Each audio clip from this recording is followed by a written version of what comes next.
Alright, welcome back to these slides. Let's try and finish them up. Searching, sorting, complexity, and makefiles as well. So that's the last thing we talked about. How to create makefiles, or at least how to think about them. I'm going to teach you how to create one from scratch right now. But here's how they look.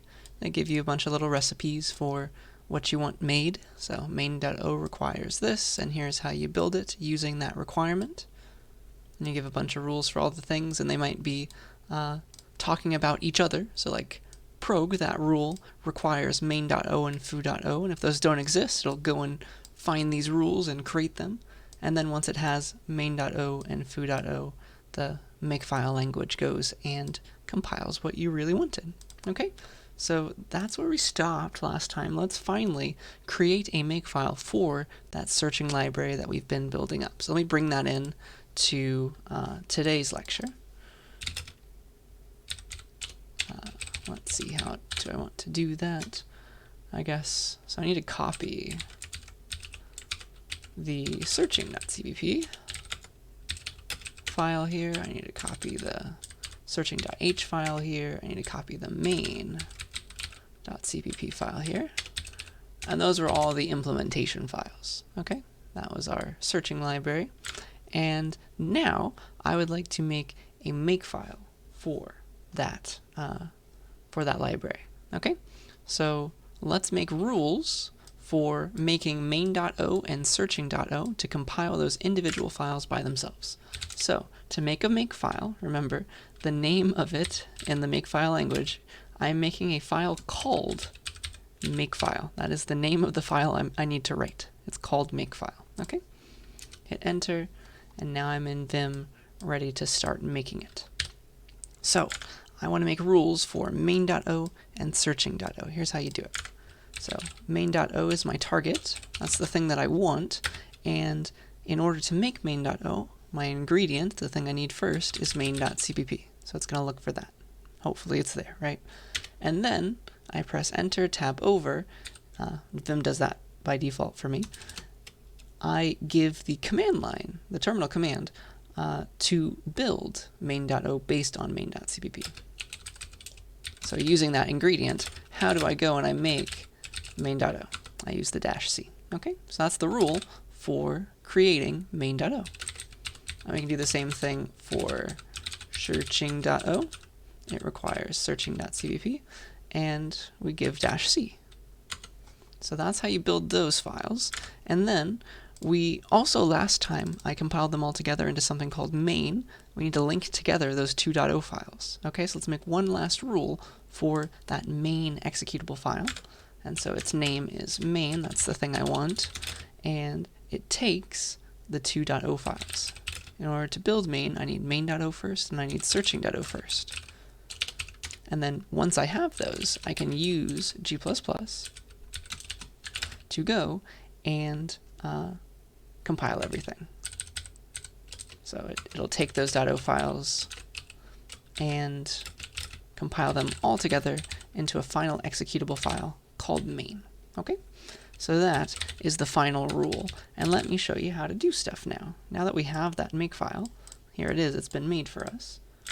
Let me show you how to use the makefile language. It's using a program called make. Okay, it's a terminal command called make, and that runs the makefile. Okay, so you say make, and then the name of the target that you want built, and it will build that thing for you. So for example, if I want main.o built for me, I can say make main.o. Hit enter, it finds that rule. It's like, okay, here you go. That's quite nice.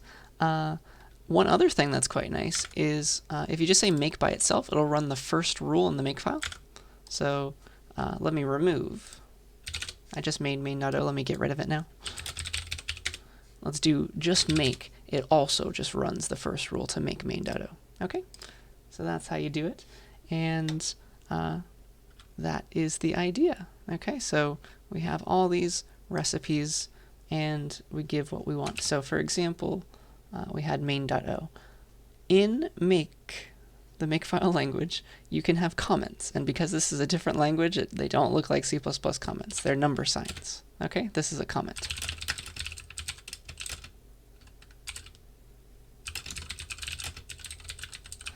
put a comment wherever you want. And so every rule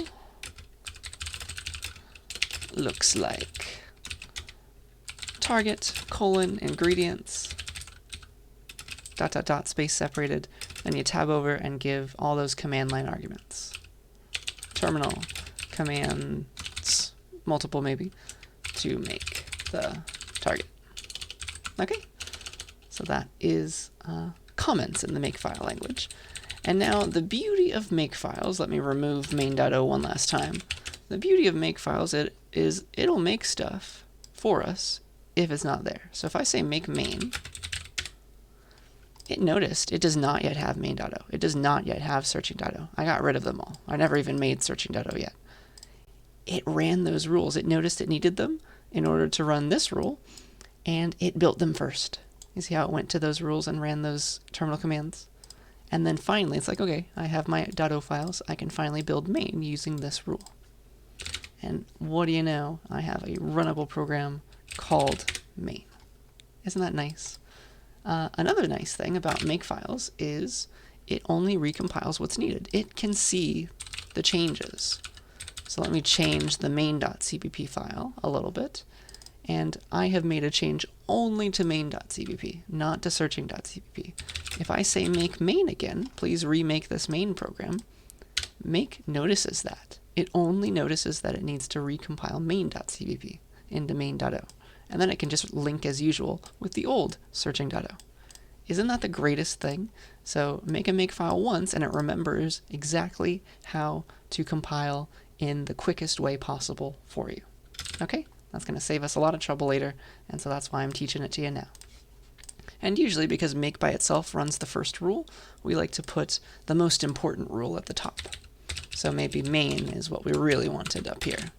And so now we can just say make, and it makes the main program. Okay? So that is everything that I wanted to say there about makefiles. We'll be using them for the rest of the class, essentially. So let's talk about something different now. This is really a CSCI 41 topic, complexity. So if I test you on any of it, I promise that the questions will be super duper simple, nothing crazy, okay? You can just come back to these slides and look up the answer maybe. So let's talk about complexity. Remember, we wanted to count those little basic operations. Let's count how many basic operations linear search takes, binary search takes. Because we had some intuition that binary search is faster. Let's see how much faster, right? So let's talk about this. So remember what basic operations are. Those are just like assignment statements, arithmetic, condition checking, anything that's very quick to do. Just takes a couple lines of code. Usually a basic operation is one line of code that doesn't do anything crazy, like call a function or loop, right? Because that involves multiplication at that point. So let us try and count those basic operations for linear search and for binary search. And again, the reason we want to do this is because if we count those basic operations, it tells us in a nice, cool mathematical way how fast that algorithm is, okay? And we're going to run into a variable definitely now, because our linear search and binary search algorithms, they work at different speeds depending on the size of the vector we're searching through. So I'll call that size of the vector n. That's the common variable that's used for this kind of analysis. So remember all this stuff. Like here is, let's count all the basic operations in this line of code. Int x equals 5 plus 2. So this is how many basic operations? Well, we have arithmetic, that's one. We have assignment after we calculate 7, that's another one. So this is 2 basic operations, let's say. When we actually go and run this in our CPU. And so now our question is, how many basic operations is linear search when I give it a vector and something that I'm looking for? And remember, it's going to depend on the size of that vector. Okay, because if we have a very short vector, it's very quick to search through all of it. But if we have a longer vector, for linear search especially, it's going to take a lot longer to visit every element, right? So we're going to use the size in our calculation. So let us attempt to count. Here's a previous version of linear search that I implemented. Let's try to count all the basic operations for it. A good exercise would be pausing the video and trying it yourself. So let's see what's going on here. So I'm running this code. I got a v and a value that I'm looking for. Let's start counting. So a loop, that's one basic operation. It just begins.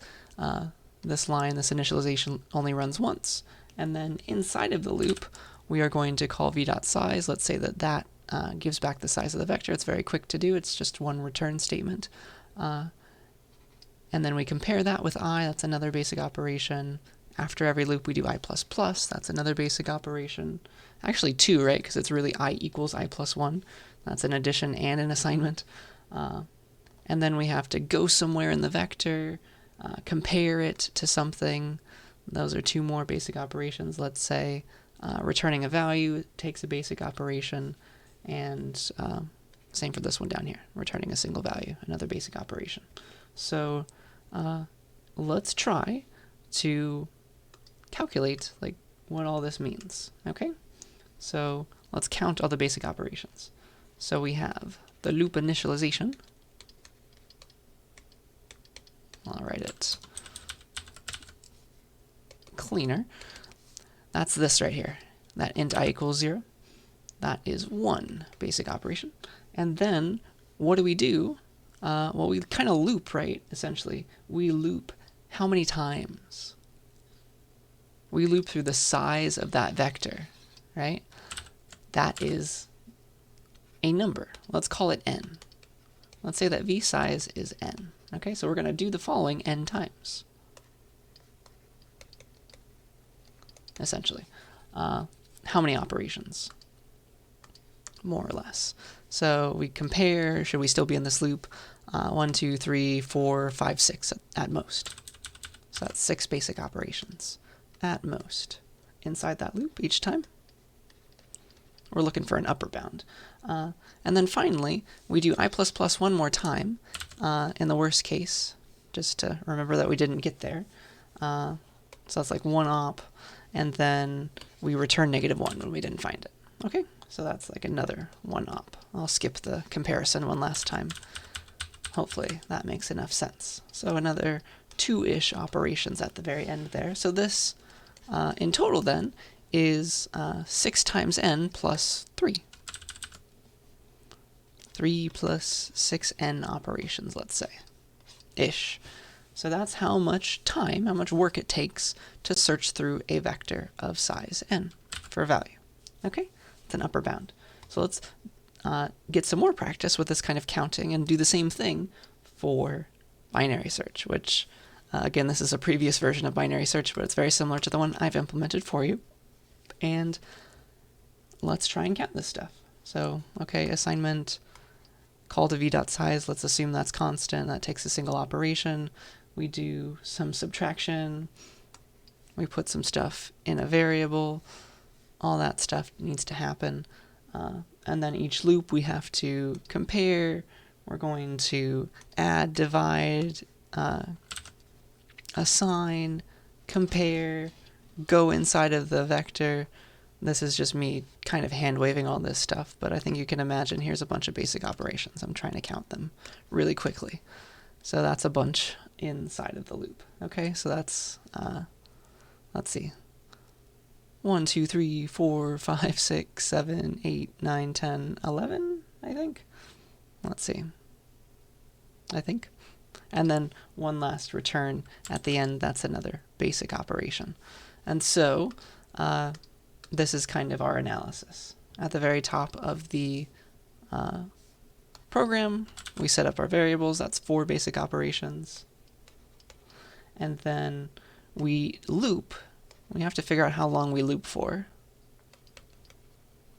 But when we loop, in the body of that loop, we do, let's see how many basic operations. In the worst case, we got to count all these, the comparisons and all. 1, 2, 3, 4, I think. 1, 2, 3, 4, 5, 6, 7, 8, 9, 10, 11, let's say. Okay. We have 11 operations. Oops.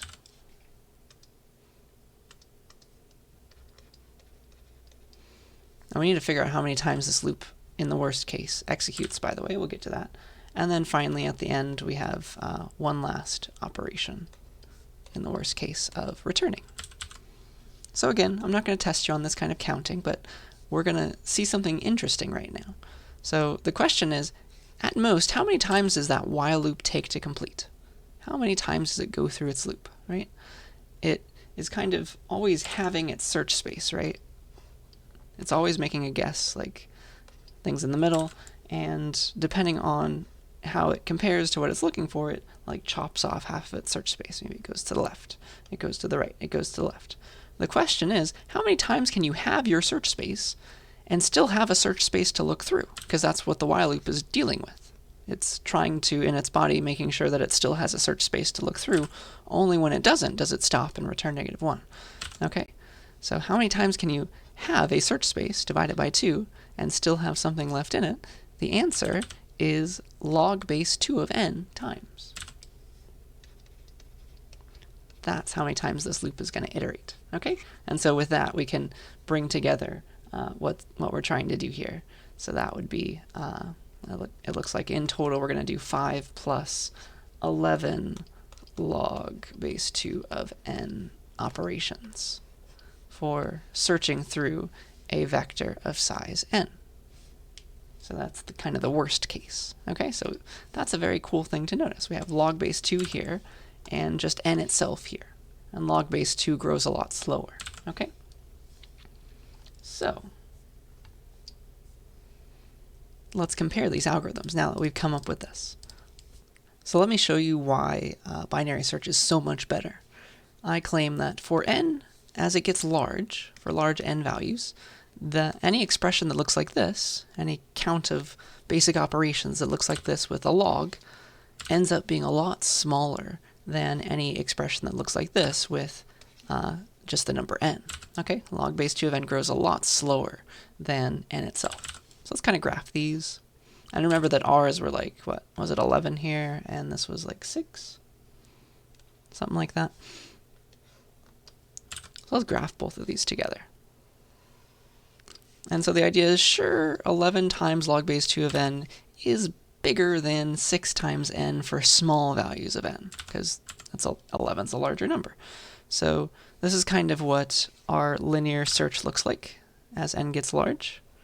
It starts growing like that. That's the number of, here's n, here are the number of operations that you have to do for linear search based on n.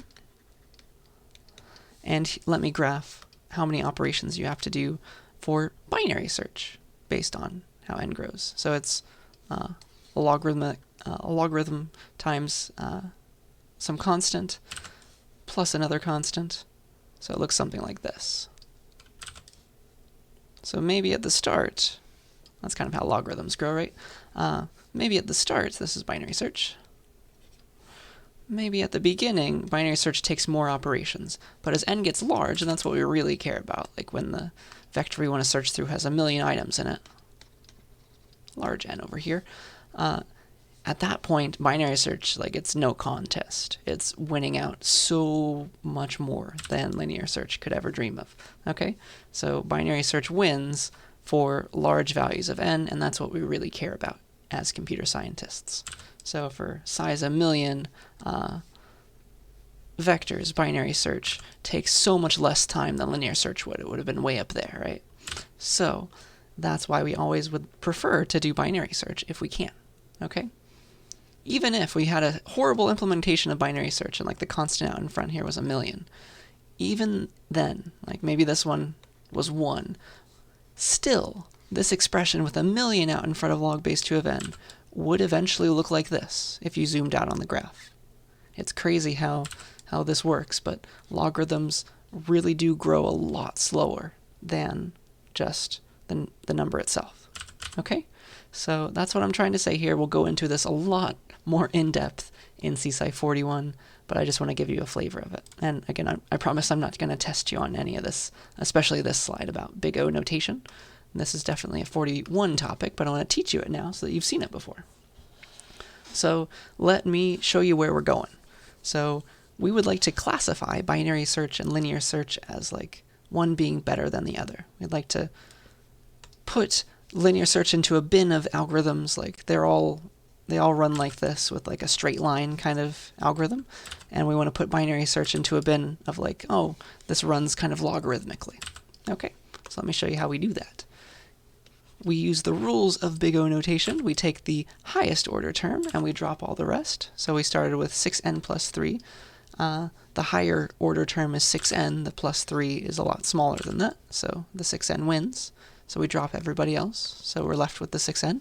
And then we also drop any constant multipliers out in front. And 6 was a constant, so we'll drop that too, and we are left with just n. So we say that this this algorithm, linear search, it grows. Linear search, let me try and write this as pretty as I can. Linear search is big O of n, we say. Okay? That's how we write it. And this is what it means. So big O, it's just a shorthand for us. For computer scientists, it was originally developed by mathematicians, and it talks about how fast things grow. And so as computer scientists, we care about how fast work grows for our algorithms. And so we use this for our algorithms because we end up coming up with a mathematical function that represents how fast our programs are going to take, or how long our programs are going to take. That's the idea. So that's that many basic operations. And we would like to simplify this so that we can kind of cluster different kinds of algorithms. Linear search is O of n, and we'll write it like this. Okay? So we simplify from 6n plus 3 all the way to n. We say that linear search is big O of n to classify it in this way, and we call this linear time. Linear search is a linear algorithm. That makes sense. And then binary search, we do it like this. And I think I got a different amount last time, so it was 13 before. This time I counted and it was 11. It's not a big deal, but you drop the lower order term, so get rid of the 4. You drop the constant out in front, and so the big O for binary search is big O of log base 2 of n. And so we call that logarithmic time, and that gives us, at a glance, an estimate of how fast this program is. So O of n, that's a bigger function. It grows faster than log base 2 of n. Okay? That's how we do it. And so that proves once and for all that binary search is definitely better. So if you have a sorted vector, oh man, you're much better off using binary search because it will win in the long run. So that's big O notation. I just wanted to give you a little sneak peek at it. And then finally, I should mention, I'm not going to show this to you right now, but if you wanted to, you can do something other than counting basic operations. If you just wanted to quick and dirtily compare what's going on with your algorithm, you can use the CTime library in C++ to use a little virtual stopwatch for your algorithms. You can say, you can call the clock function, and that gives back a clock t. That's the type of things that you get back from the clock function. And you can remember the start time. You can run your algorithm and then call clock again to remember the end time, and then you can calculate how long it took in between. Okay, so that's something that you can do to measure the number of seconds that your algorithm took, instead of going to this kind of mathematical thing. And that's not as cool, definitely, because every computer runs at a different speed than every other computer. So this isn't very useful unless you're just comparing against your own machine, maybe. But this is something that you can do still. If you just wanted a quick estimate of how long it takes, seconds-wise, to run an algorithm, you could use this kind of idea, the CTime library. So maybe come back here if you're interested in that. And then my final topic for today is sorting. I told you that binary search is so much better if only you had a sorted vector to search through. Let's talk about sorting. How in the world do we do that? How do we sort something? So again, this is another 41-ish topic. It's actually more of an upper division for your college topic. So I will test you. If I test you on any of this, again, it will be very simple questions. You can just come to these slides and read them off. Okay? So my first question is for you. let's pretend like this is my vector. It looks like this: 18, 23, 12, 8, 7, 25, 11, 14. It's unsorted. And I take all these, like I put them, like I write all these numbers on different sheets of paper and I staple them to the whiteboard, or I use a magnet to put them all on the whiteboard. How would you sort them? How would you take this order of things? How would you sort them? How would you sort this list of numbers? What would be your strategy? How would you, like, all right, let's unstick this one, put it to the left of 18. Like, what would you do? Think about it for just a second. You don't have to like spell it out too much, but I want you to consider what you might do. If I give you a stack of things out of order, how would you sort them? And the reason I'm trying to have you do this is that a lot of you will naturally choose an algorithm that I'm about to talk about. Usually people will think of selection sort or insertion sort for this. So that's kind of cool. So yeah, the idea is, well, maybe you notice, like, you can look at every pair and notice that they're out of order. Maybe you have to do a lot of swapping. Let's put 7 here and 12 here. How would you do that kind of swapping? Okay, so think about that. And when you're ready, come back here and we'll talk about a bunch of different sorting algorithms. Again, I'm not going to go I'm not going to take too much time to go into all of these, but it's something good for you to have heard at least once. All right, so the first sorting algorithm is called bubble sort, which is a very cute name. This is a very inefficient algorithm, though. Here is some pseudocode for bubble sort. This is not really C++, but it looks kind of like C++. And let's use this website, this first one here, to visualize how bubble sort works. So definitely go here if you're interested. Let's try and get it in a nice manner. So here is these small numbers down here are a randomly sorted bunch of numbers, or a randomly ordered bunch of numbers, and our goal is to sort them. These little bars kind of represent how big that number is, and so we should see at the end of all these sorting algorithms, we're going to see a line that looks like this because they're all being sorted in order. That's what we're going to look for.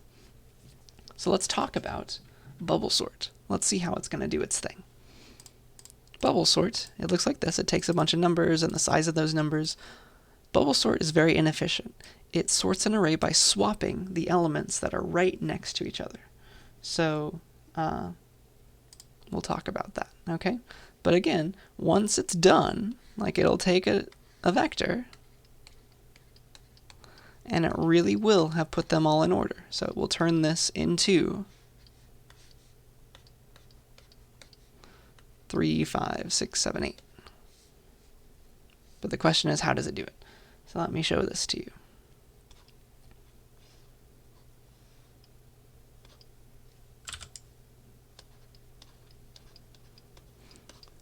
And then we'll watch it work on the website as well. So what bubble sort does is it looks at every pair of elements. So it looks at these two, only elements that are right next to each other. It considers these two, then let me try and draw this over here so that I can move it. It looks at these two, then these two, then these two, then these two. It keeps on going through the array a bunch of times. And so it looks at these two and it notices that 8 and 6 are out of order. So it swaps them. It puts 6 here and 8 here. That's what bubble sort does. And so that's what it's kind of doing here. If it notices that numbers that are right next to each other, j and j plus 1, if they're out of order, then swap them. And this is the swapping algorithm here. So it'll swap 6 and 8, then it'll move this over. Darn. That's too bad. I have to use my eraser now because it kind of put them all together for me, unfortunately. And then it'll look at 8 and 7. They're right next to each other. Are those out of order? Yes. So it'll swap them too. So we got 7 and 8. And then it'll look at 8 and 5. Are those out of order? Yes. So it'll swap those, 5 and 8. And it looks at 8 and 3. Are those out of order? Yes. So it swaps them, 3 and 8. And then, after going through the array just once, a lot of things are still out of order, but the 8 at least, that's in the right spot. So we never have to look over here again. We're done sorting this end of the array. And so every time we go through the array a little bit, we end up putting at least one thing in the right spot. Okay? So in the worst case, we have to go through the array from here to here to here to here to here, the size of the array times. So it ends up doing a doubly nested for loop. You see that? Because it has to go through the array a bunch of times. And yeah, you can keep track of what's going on here. The I variable in the algorithm, that outer loop, it keeps track of the worst case number of swaps that are necessary, and the next biggest element will always be put in the correct spot by the time the inner loop is done. Okay? It only goes up to number size minus I minus 1 because after each iteration, like this is in the right place now, after the next iteration that goes through just these, then whatever gets put here is going to be the biggest thing. For that subarray, it's going to be in the right spot. Again, I'm just talking about this at a high level. You'll get into this a lot more in a future class, I promise. But that's bubble sort. It swaps things right next to each other. And because of this doubly nested for loop, it's like go through the array n times, go through the array, like do n things to go through the array, the entire array, and then do n things again. And remember that loops multiply work, and so we get an n squared algorithm out of this. And this is pretty slow for sorting. So let me show you bubble sort. If I click it, it'll start trying to sort it. And you can see this animation. It's only looking at the things right next to each other and moving them along. And you can see how the next biggest thing is always being put over here on the right. That's bubble sort doing its thing.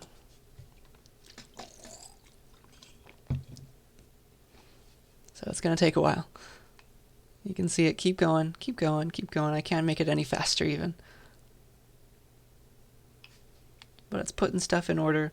You can see that the 1, like here in the middle, this number 1, it's just slowly but surely making its way to the left because it needs to be the smallest thing.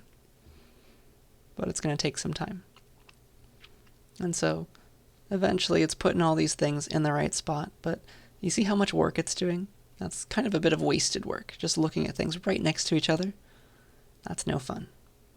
But at least it's going to speed up as it has smaller things to look at now, a smaller subarray to care about. And then finally everything's in order, but that took forever, right? So that's bubble sort. Easy to think about, but not very efficient. The next one is called selection sort. Let me teach you this one. Selection sort is a fun one. We have 8, 6, 7, 5, 3. What selection sort does is it's like, okay, I need to put something here. Like it goes from left to right. It says, I need to put something in this first part of the array, this first element. Well, if it's on the left, that means it better be the smallest thing. So what selection sort does is it goes through the array and it finds the minimum thing. It selects the minimum and it puts it in the right spot. So it notices that 3 is the minimum. It's going to swap the 3 and the 8 here. And now the 3 is in the right spot. It never has to look at it again. And then it just swaps and finds the minimum for this subarray. It goes through, it's like, okay, 5 is the smallest thing. I'm going to swap that 5 with this second element. And now this is in the right spot. Yeah? And then that's what it's going to keep doing. Now it only needs to sort these last 3 elements. That's how selection sort does its thing. So if you look at the code, it's like trying to fill in location I each iteration. It selects the minimum. And again, there are 2 for loops kind of going through the entire array at each time. So it's still n squared work in like the inner part. It's doing n times some constant number of operations, but it's actually going to be quite a bit faster than bubble sort because there's less swapping involved. The constant out in front of that n squared, remember, which we take away when we use big O, is much, much smaller. So let me show you selection sort. It's selecting the minimum. So let me re-randomize this array, click selection sort, and you can see it looking for the minimum. It's like highlighting it as it's looking for it. Like here's the next minimum, here's the next minimum. It's searching, it's finding its best new guess for the minimum, and then it's putting it in its spot, and then it never has to worry about that side of the array anymore. So it's finding the next minimum of the subarray.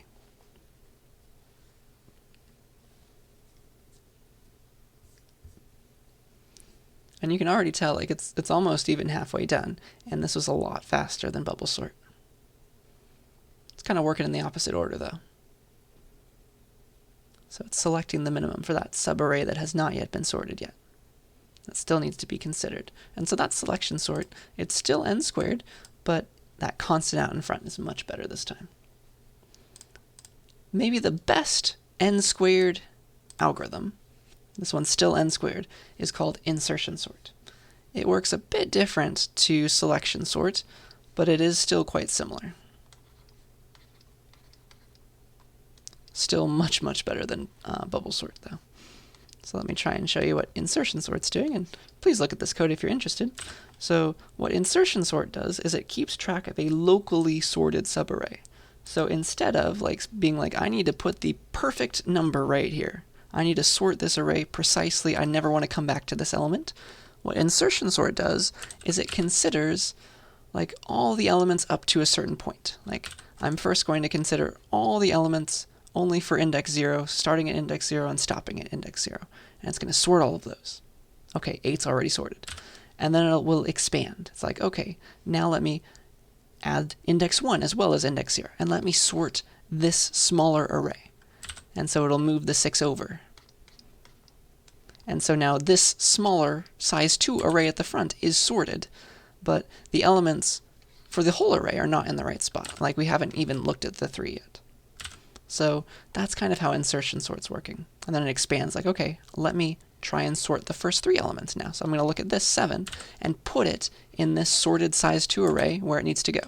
So it's going to put it in between, before the 8. So the 7's going to go here, the 8's going to go here, and now insertion sort has made a size 3 array that is sorted, and then it's going to expand that to the 5 and put the 5 in the right spot and do things like that. So there's always a frontier of, I've sorted the array up to here, and now I'm ready to bring in the next element.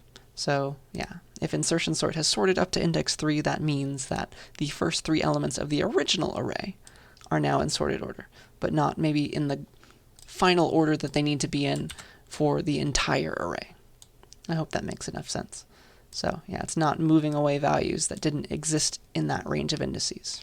If it's sorting the first 3 elements, it's only sorting the elements that appeared in those first 3 indices. So that's how it's working. And so it's again a doubly nested loop, but one's for and one's while. It makes more sense to use a while loop to keep on bringing over the 5 to where it needs to go. So while it's not in the right spot, keep on moving it over, for example. So that's what it's doing. And again, it is n-squared. But I will show you that in the worst case it's n-squared, but sometimes insertion sort is a linear algorithm, which is super duper fast. Let me show that to you. So insertion sort, it's sorting that first part of the array with just the original elements from that first part. See how it's working there? It's bringing that next element as it expands its frontier down to where it needs to go, and then being like, okay, it's in the right spot, I can move on. And so this is probably the best n-squared algorithm. See how it's almost already done?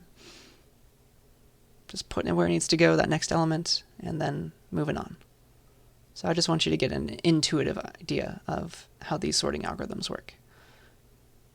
You can wait until a future class to actually have to memorize the implementation. So that's insertion sort. And in the best case, actually, because of the way it puts that next element along its frontier into the right spot, if it notices it's already in the right spot, there's nothing left to do. So if I click insertion sort from the sorted array, if it's already sorted, it's just going to go through everything, make sure they're all in the right place. I don't have to move anything to the left anymore. And it's done. It only had to look at all the elements of the array. That was linear time. That's crazy. So insertion sort, if the array is very close to being sorted or already sorted, it takes linear time. That's beautiful. Okay? So hopefully as I'm saying these words, they're just getting more and more ingrained in your mind. But again, these are all 41 topics that I'm not going to hit very hard on in an exam, I promise. All right? So the final 2 algorithms that I want to talk about are called divide and conquer algorithms, which might be no fun because that implies recursion, as I will tell you, but they are very, very powerful. These last 2 algorithms are the fast ones. All right? So let's talk about them. They're both called divide and conquer algorithms, though. So a divide and conquer algorithm is one that is recursive, and it splits up its recursive problems evenly into subproblems that do not overlap. So for example, if I want to sort a vector, 867, 530, let's say,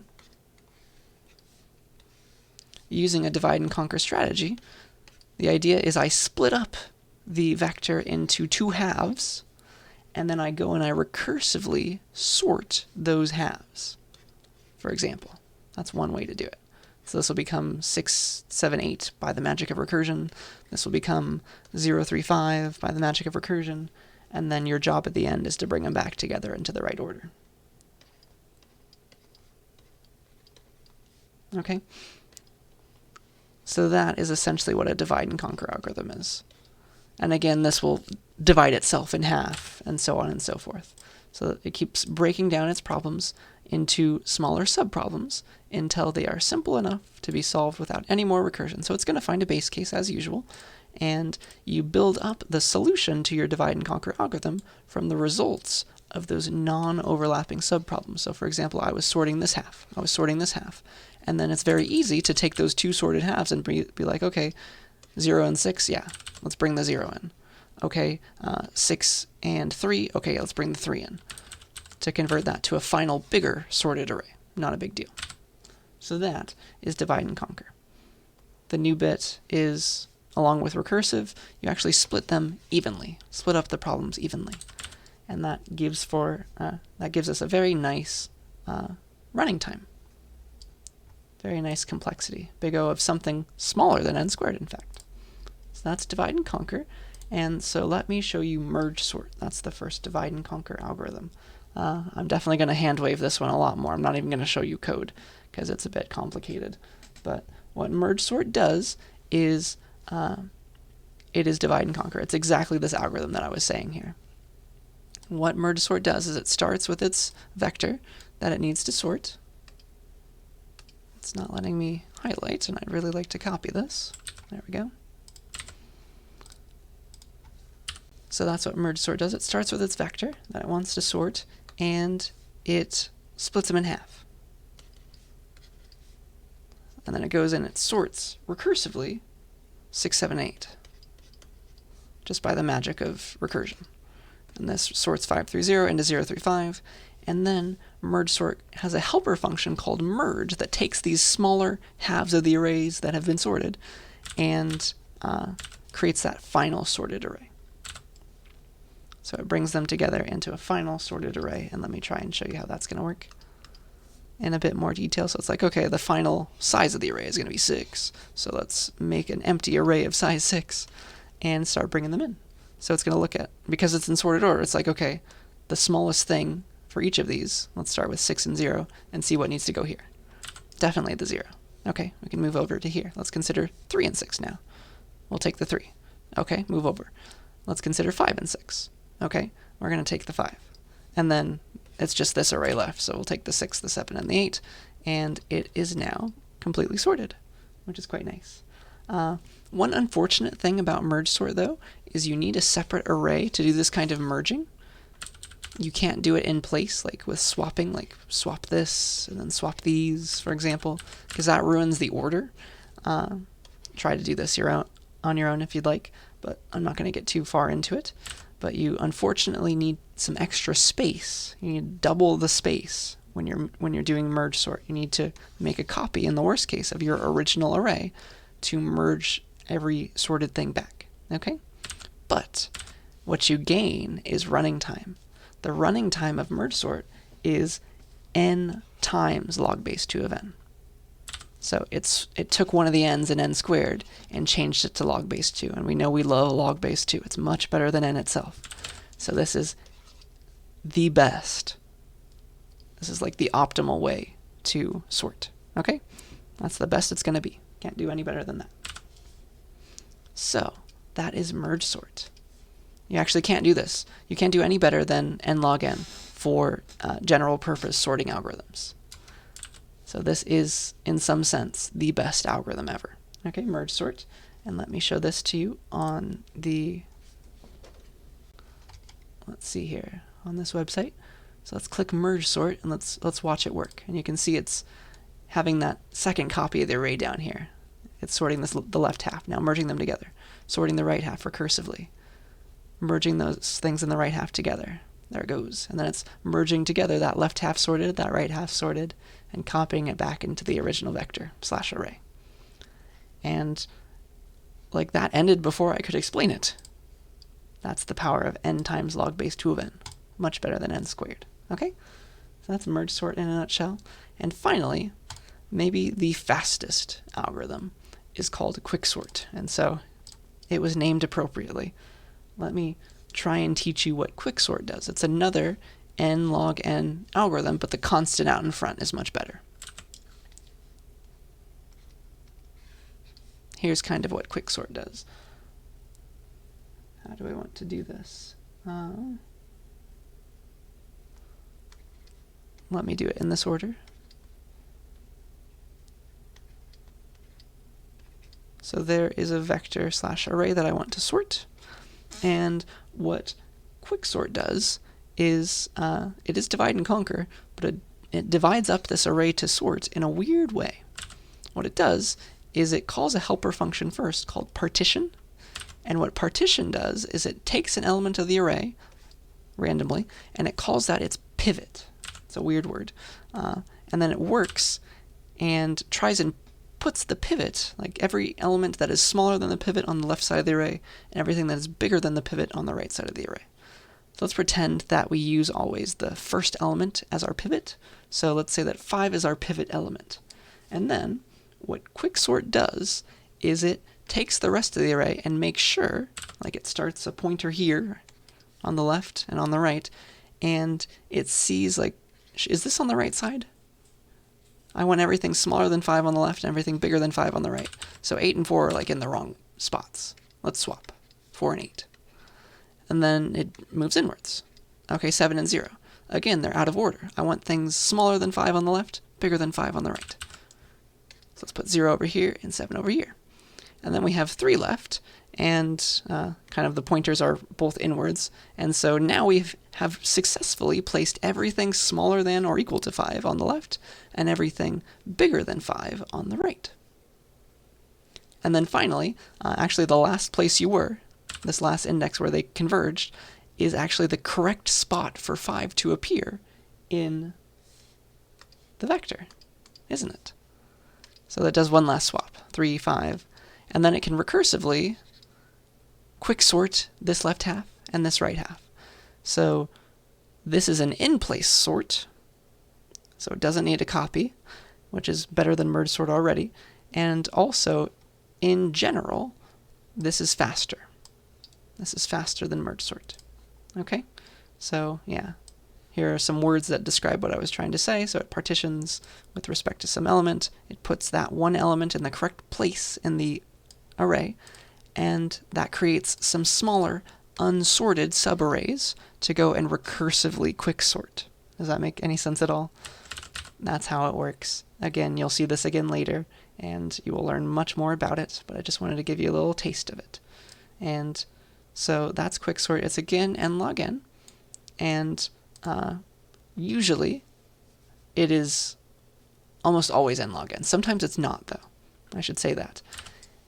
You want, though, it all depends on this pivot. If your pivot ends up partitioning the array into 2 more or less halves, then it's going to work properly. You're going to get n log n out of the deal. But if you pick a really bad pivot and you make, like, that was the maximum element, and you split the array like this, now you have to, like, you have a sorted array on the left that has size 1, and you have a thing on the right that is big again. You can get into a case where you end up being O of n squared for quicksort. In the very worst case, if you have the worst choices of pivots along the way. But that's already beyond what I wanted to talk about. In practice, it's almost always n log n. There's ways to almost guarantee that that happens. And quicksort is in place, doesn't need any copies. It's just nice and fast. Nice and quick. So here's what it's doing. There's a pivot, like it's putting everything below the pivot. That's the line is marking where the pivot is, and everything above the pivot goes on the right. And so it's recursively quicksorting, putting everything smaller than the pivot on the left, everything bigger than the pivot on the right. It's recursively quicksorting those smaller subarrays, and voila, it is finished. Okay? So definitely read up about these if you're interested, but I'm not going to really test you on them right now. These are complicated algorithms but I hope that I have at least made you interested in them. Okay, so that's sorting in a nutshell. And I think that is where I want to stop today. So I am now ready to release your next lab, which is based on that binary search idea. So we're going to calculate square roots with that strategy. So go and watch the lab introduction video, and then we'll be back in the next lecture for a new topic.